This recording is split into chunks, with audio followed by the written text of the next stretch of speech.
दीपस्तंभ सोन्याचे उजळती वाटा सारी, कर्तृत्वाच्या ज्योतीने भारतभू सजली भारी, निष्ठा धैर्य सेवेचा अमर दिवा पेटला, स्वप्नांना दे पंख नवे अन गंध नवा पसरला, दीपस्तंभ सोन्याचे सोन्याचे सोन्याचे सोन्याचे. दीपस्तंभ सोन्याचे ह्या कार्यक्रमात आपल्या आजच्या भागाचे मानकरी आहेत IAS डॉक्टर किरण हरिभाऊ कुलकर्णी. मराठी भाषा ही केवळ संवादाचं माध्यम नाही, तर ती आपली ओळख, आपली संस्कृती आणि आपला आत्मा आहे. या भाषेच्या संवर्धनासाठी प्रशासकीय पातळीवरून सातत्यानं प्रयत्न करणारे एक अभ्यासू, बहुआयामी आणि संवेदनशील व्यक्तिमत्व म्हणजे डॉक्टर किरण हरिभाऊ कुलकर्णी. भारतीय प्रशासकीय सेवेतील महाराष्ट्र केडरचे अधिकारी असलेले डॉक्टर कुलकर्णी सध्या महाराष्ट्र शासनाच्या मराठी भाषा विभागाचे सचिव म्हणून कार्यरत आहेत. विकास अर्थशास्त्रात PhD, कायद्याची पदव्युत्तर पदवी, समाजशास्त्र, वाणिज्य अशा विविध शाखांमधील त्यांचं सखोल शिक्षण त्यांच्या निर्णय क्षमतेला व्यापक दृष्टिकोन देतं. आदिवासी विकास, नगरपालिका प्रशासन, ग्रामीण विकास, प्रशिक्षण आणि क्षमता बांधणी अशा अनेक क्षेत्रांमध्ये त्यांनी प्रभावी कामगिरी बजावली आहे. प्रशिक्षणासाठी माहितीपटांची निर्मिती, 30 पेक्षा अधिक चित्रपटांमधील सर्जनशील योगदान तसंच 250हून अधिक लेखनातून त्यांनी प्रशासन आणि समाज यांचा सुंदर संवाद घडवून आणला. या चतुरस्त्र व्यक्तीला आमचा मानाचा मुजरा.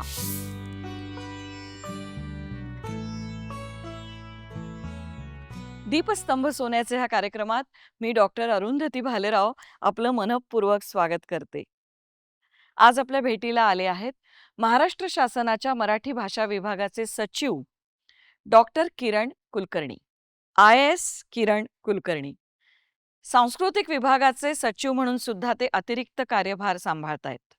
कायद्याचा अभ्यास, विकास अर्थशास्त्रातली PhD आणि विविध क्षेत्रातला त्यांचा वावर आणि त्यांचं चतुरस्त्र व्यक्तिमत्व हे खरोखर जवळून जाणून घेण्यासारखं आहे. प्रशासनाचा संवेदनशीलतेशी आणि संस्कृतीचा शिस्तीशी फार सुंदर समन्वय त्यांनी जोडलाय. ते शासनाचं केवळ धोरण राबवत नाहीत, तर भाषेच्या आत्म्याशी त्यांनी आपलं नातं जोडलेलं आहे. त्यांचा प्रवास हा कौतुकास्पद आहे, कारण ते लेखक आहेत, ते दिग्दर्शक आहेत, ते प्रशिक्षक आहेत. अशा विविध पातळ्यांवर काम करताना त्यांना आलेले अनुभव, त्यांचा सगळा एकूणच अभ्यास कशा प्रकारचा आहे जाणून घेऊया. मारूया त्यांच्याशी मनमोकळ्या गप्पा. मी आमंत्रित करते IAS डॉक्टर किरण कुलकर्णी यांना. सर नमस्कार. नमस्कार. आमच्या कार्यक्रमात आपलं मनापासून स्वागत. धन्यवाद. बसा.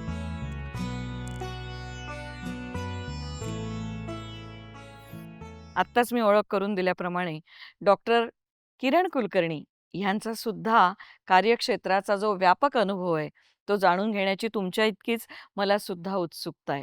कारण त्यांनी भाषेचा विकास किंवा भाषेची नाळ ही फक्त आत्म्याशी जोडलेली नाहीये, तर ते त्याच्यात सातत्याने काम करतायत, वेगवेगळे उपक्रम राबवतायत आणि प्रशासनातले एक अत्यंत अभ्यासू अधिकारी म्हणून त्यांची ओळख आहे. कसा आहे हा त्यांचा प्रवास? चला जाणून घेऊया. सर पुन्हा एकदा स्वागत. थँक्यू. तुमचा सगळा बायोडाटा हा अत्यंत व्यापक आहे, विविध क्षेत्रातला आहे.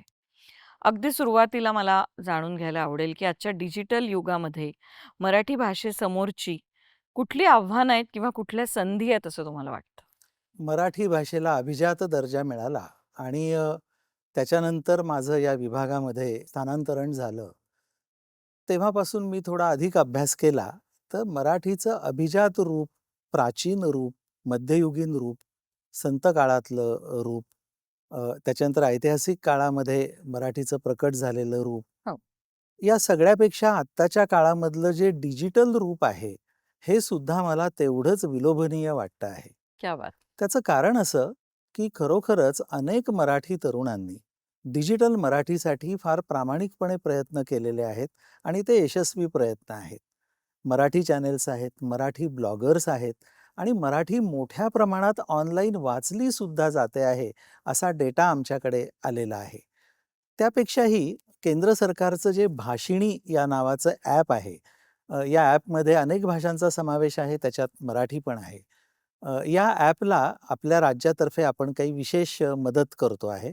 एखाद्या ॲपमधल्या भाषेची कामगिरी कधी उत्कृष्ट होऊ शकते, जेव्हा त्या ॲपमध्ये शब्दसंग्रह अधिकाधिक असेल. वा. त्या दृष्टीनं आम्ही खरंय. मराठी भाषेचा अधिकाधिक शब्दसंग्रह हा भाषिणी ॲपला पुरवलेला आहे आणि इतर भाषांपेक्षाही तो निश्चितपणे जास्त आहे. आता एका वेगळ्याच कामामध्ये आम्ही त्या बाबतीत गुंतलेलो आहोत. बर. ते म्हणजे आपलं राज्य मोठं असल्यामुळे हो. वेगवेगळ्या भागात जे बोलली जाते मराठी, हं. त्याचे हेल वेगळे असतात. गोडवा आहे आणि त्यात. गोडवा आहे.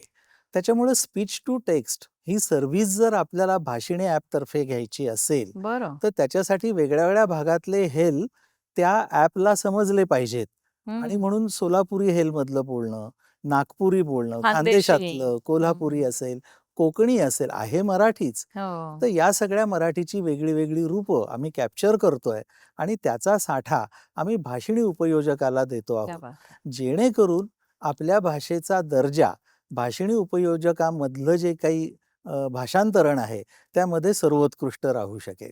फार सुंदर विचार आहे हा. म्हणजे खरंच तिची किती वेगवेगळी रूपं आहेत. भाषा एकच असली तरी ती प्रभागानुसार बदलत जाते. तिचा एक वेगळा हेल आहे आणि त्याच्यासाठी हा जो ॲप तुम्ही म्हणताय, तो खरोखरच मला वाटतं सगळ्यांसाठीच खूप उपयुक्त असा ॲप आहे. एक विचार आणखीन मला या ठिकाणी जोडावासा वाटतो, की अनेक डिजिटल तुम्ही आता जे म्हणालात, त्यात अनेक ठिकाणी असे ग्रुप्स आहेत, की जे सातत्याने वैचारिक देवाण सुद्धा डिजिटल ॲपच्या माध्यमातून करत असतात. सर तुमचं जे लिखाण आहे, त्या लिखाणामध्ये मानवी जीवन, मानवी संवेदना, समाज जीवन आणि प्रशासन या सगळ्यांचा एक अत्यंत सुंदर संगम जाणवतो. तर तुमच्यातली सर्जनशीलता ही त्यानुसार बदलते असं तुम्हाला वाटतं का? किंवा कशा पद्धतीने तुम्ही याचा विचार करता? लिखाणाची आवड मला माझ्या शालेय जीवनापासूनच होती हो. आणि खरोखरच माझ्या घरचे लोक असतील, हं, माझ्या आजूबाजूचे मित्रमंडळी असतील, हं. या सर्वांनी खूप छान प्रोत्साहन मला पहिल्यापासून दिलेलं आहे. माझे वडील ग्रंथपाल आणि आई मराठीची शिक्षिका. वाह! त्याच्यामुळे घरामध्ये सतत चर्चेचं, पुस्तकांचं वातावरण राहिलं आणि त्याचा माझ्या मनावरती खूप चांगला परिणाम झाला. महाविद्यालयीन जीवनापर्यंत सुद्धा मी काही लिखाण थोडंफार केलेलं होतं. महाविद्यालयात मी सर्वाधिक लिहायला लागलो आणि विशेष म्हणजे वेगवेगळे साहित्य प्रकार आपण हाताळून पाहावेत, अशी एक उर्मी माझ्यामध्ये आली आणि म्हणून मराठीतले जे विविध साहित्य प्रकार आहेत, म्हणजे कथा मी असेल, येणार आहे कविता तिकडे. असेल, कादंबरी, असे सगळे मी हाताळले. त्यातली कादंबरी मात्र लिहायची राहिलेली होती. अच्छा. तर ती गेल्या वर्षी माझी इच्छा पूर्ण झाली आणि माझी पहिली कादंबरी अनामिकाची विचारधून ही हां, गेल्या हां. वर्षी प्रसिद्ध होऊ शकली आणि मग मी त्या साहित्य प्रकाराच्या इतका प्रेमात पडलो, की त्यानंतरच्या 2 वर्षात माझ्या आणखी 2 कादंबऱ्या लिहून झाल्या आणि त्या आता प्रकाशनाच्या वाटेवर आहेत. क्या बात है! सर एक प्रशासकीय अधिकारी, धोरण राबवणारा, हं, अत्यंत शिस्तप्रिय आणि धोरण राबवणारा आणि भाषेसाठी लागणारं संवेदनशील मन, त्यातला हळवा कोपरा आणि त्याच्या मागची निरीक्षणं, ह्या दोन्हींचा समन्वय साधताना म्हणजे प्रशासनातली शिस्त, त्यातलं धोरण आणि लेखकाचा एक संवेदनशील मन आणि निरीक्षण. या दोघांचा समन्वय साधताना संघर्ष होतो का तुमचा? तुमचा प्रश्न स्वाभाविक आहे, पण याचं उत्तर थोडंसं अनपेक्षित आहे. बरं. मला असं लक्षात आलंय अनुभवाने, हां, की मला हा समन्वय वगैरे साधण्यासाठी काही विशेष वेगळं प्रयत्न काय? करावे लागले नाहीत. हं.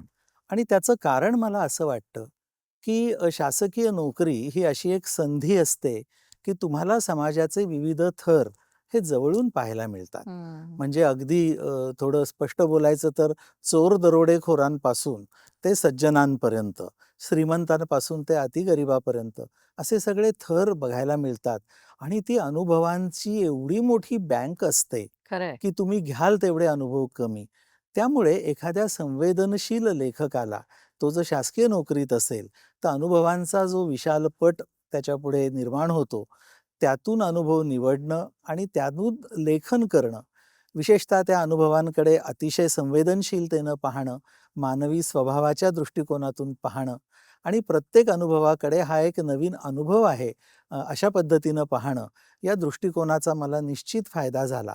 आणि त्यामुळे आपण उल्लेख केला तसा वेगवेगळ्या विभागात काम करताना, म्हणजे आदिवासी विकास विभाग असेल, नगरपालिका प्रशासन असेल किंवा निवडणूक असेल, अशा वेगवेगळ्या विभागात काम करताना खूप वेगळ्या-वेगळ्या पद्धतीचे लोक समोर आले, हं. सिच्युएशन्स समोर आल्या आणि मला असं वाटतं, की त्या सगळ्यांचा अंतर्मनावरती परिणाम होऊन प्रतिभा जी आहे किंवा साहित्य लिहिण्याची उर्मी जी आहे त्यावरती त्याचा परिणाम झाला आणि मी काही लिहू शकलो. उलट मला असं वाटतं, की माझ्या शासकीय नोकरीमुळे हं. माझ्यातला लेखक अधिक विकसित झाला हं. आणि लेखक असल्यामुळे माझी शासकीय नोकरी अधिक चांगल्या पद्धतीनं संवेदनशीलतेने मला करता येते आहे. करेक्ट. त्यामुळे याच्यामध्ये अंतर्विरोध नसून उलट हे एक अतिशय सुंदर असं मिश्रण आहे, असं मला वाटतं. मी येतेय सर. एक घेतोय छोटासा ब्रेक. मंडळी कुठेही जाऊ नका. बघत राहा. दीपस्तंभ सोन्याचे. ब्रेकनंतर पुन्हा एकदा मनःपूर्वक स्वागत. सर, तुम्ही वेगवेगळ्या प्रकारचं संशोधनात्मक लेखनही खूप केलेलं आहे. तर भविष्यात त्यातनं तुम्ही कुठली वैचारिक क्रांती घडवू इच्छिताय किंवा तुमचा काय दृष्टिकोन आहे या संशोधनात्मक लेखनामागचा? किंवा तुम्हाला काय अपेक्षा आहेत आता? मला एक असं वाटतं, की लेखनाच्या प्रवासातून आणि शासकीय नोकरीच्या प्रवासातून काही विचार मनामध्ये पक्के होत जातात. ती दिशा निश्चित होत जाते. हं. ही दिशा मला सुद्धा शोधावी लागत असते ना प्रत्येक बरोबर. लेखकाला. तर मला सुद्धा सापडली असं मी म्हणेन. म्हणजे महाविद्यालयीन काळातलं माझं लेखन हे अर्थातच वयानुसार थोडंसं स्वप्नाळू अशा पद्धतीचं होतं. त्यानंतर मी संशोधक असल्यामुळे माझ्या पी-एच-डीच्या निमित्ताने किंवा काही रिसर्च आर्टिकल्सच्या निमित्ताने मी आदिवासी आणि जंगलातला कायदा म्हणजे जंगलचा कायदा नाही, तर फॉरेस्ट ॲक्ट अशा संदर्भात काही संशोधन केलं. त्या प्रकारच्या लिखाणानंतर माझी जी पोस्टिंग्ज होती हां. त्या पोस्टिंगच्या निमित्ताने काही लिखाण झालं आणि हे सगळं झाल्यावर वेगळ्या-वेगळ्या साहित्य प्रकारात सुद्धा लिहून पाहिलं. जेव्हा मी कादंबरी या साहित्य प्रकाराकडे वळलो, तेव्हा मला त्याचा पैस लक्षात आला. हं. आणि कादंबरी लिहिताना एक व्यापक असा पट समोर ठेवावा लागतो आणि मला असं वाटतं, की त्या लेखकाची जी वैचारिक भूमिका आहे, ती त्या कादंबरीमध्ये प्रकट होत असते.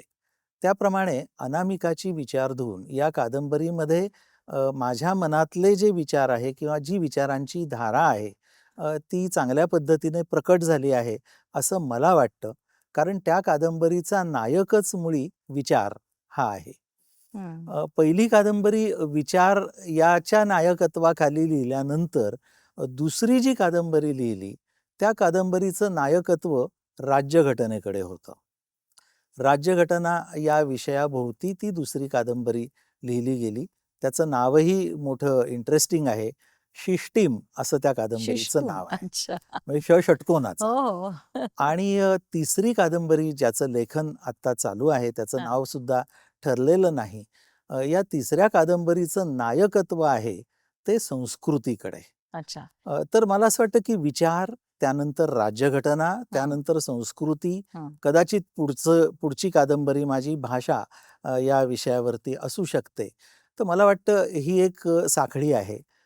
याच्यातून आपल्या एतद्देशीय लोक जे आहेत त्यांच्याबद्दलची प्रीती, हो.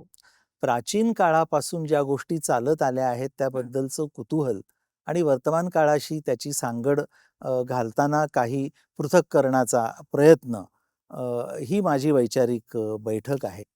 तर ही जी एक वैचारिक भूमिका आहे, ही मला असं वाटतं की भारतीय संस्कृतीशी एकीकडे इमान राखणारी आणि दुसरीकडे आता जी तंत्रज्ञानामुळे क्षितिजे विस्तारता आहेत वेगवेगळ्या पद्धतीने, त्याच्याशी पण आपलं नातं राखणारी अशा पद्धतीने जाणारी ही वैचारिक बैठक आहे.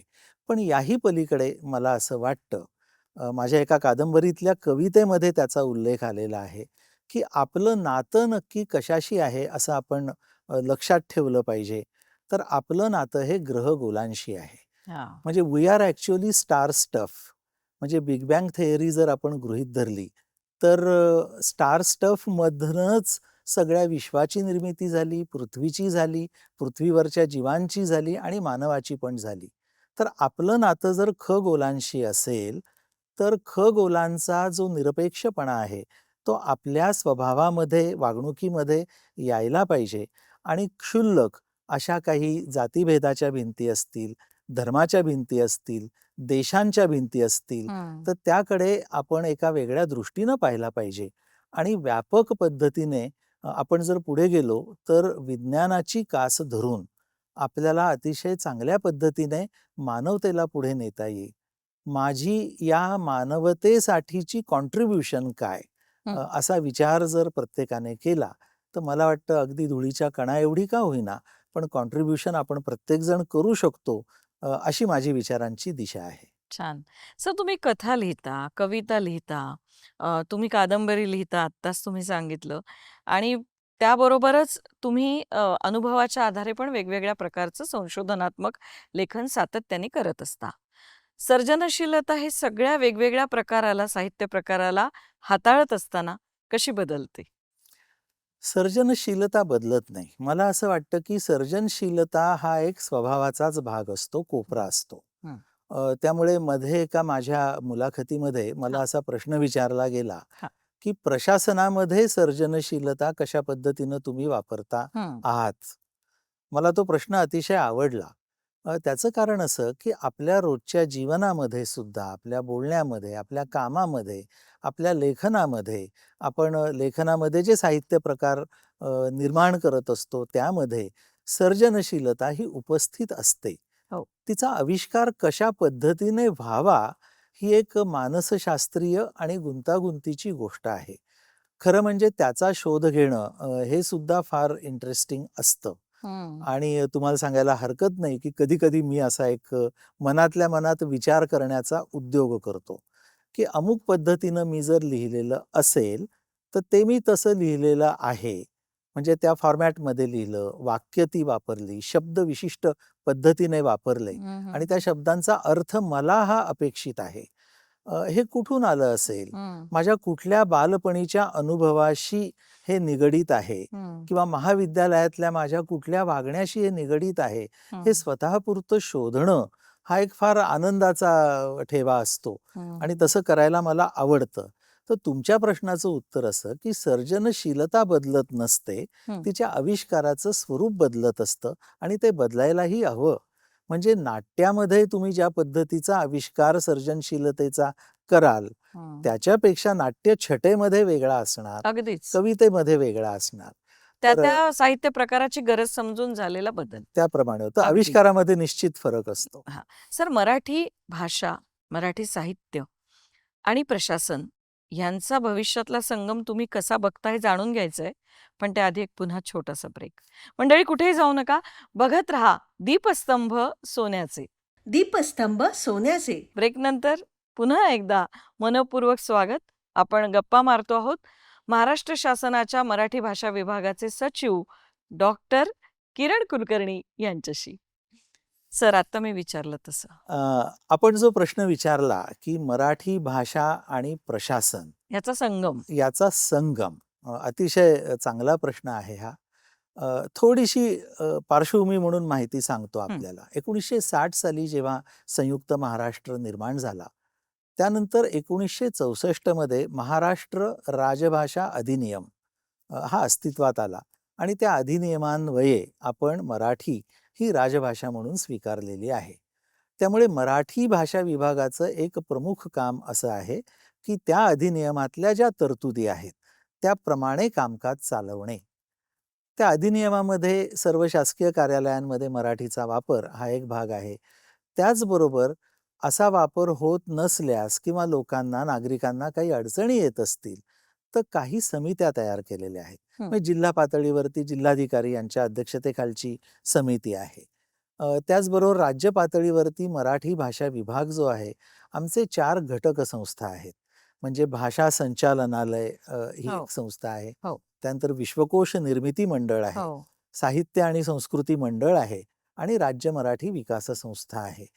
तर असा सगळा व्याप सांभाळत असतानाच मराठीला आता अभिजात दर्जा मिळाल्यामुळे प्रशासनाचा एक वेगळा दृष्टिकोन आता या सगळ्याला मिळालेला आहे. मराठी भाषेला अभिजात दर्जा मिळाला आणि सर्व महाराष्ट्रीय जनतेमध्ये एवढंच नाही तर जगभर जे मराठी भाषिक आहेत त्यांच्यामध्ये एक आनंदाची लहर पसरली.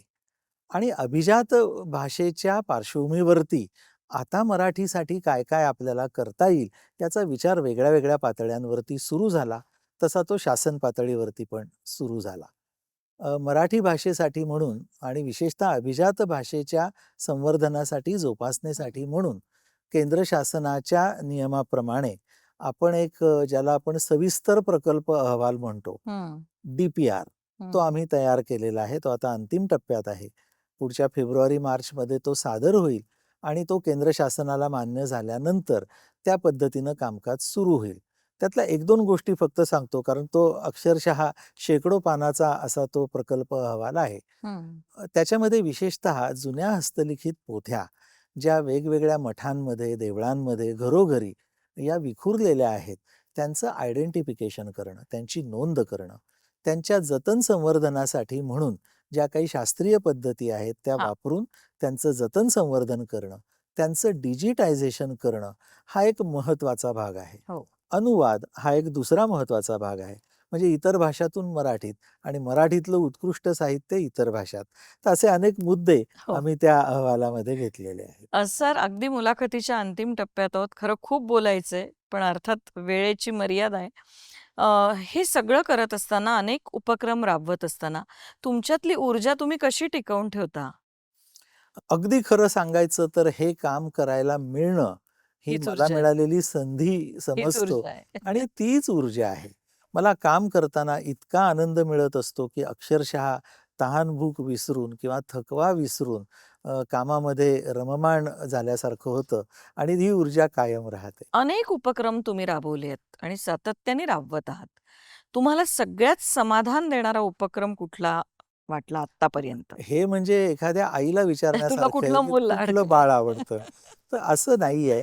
हं. प्रत्येकच उपक्रम हा अतिशय मनःपूर्वक हो. आणि त्यामागे काही दृष्टिकोन, काही टार्गेट ग्रुप डोळ्यासमोर ठेवून ठेवून केलेला असा आहे. तो केलेला असतो.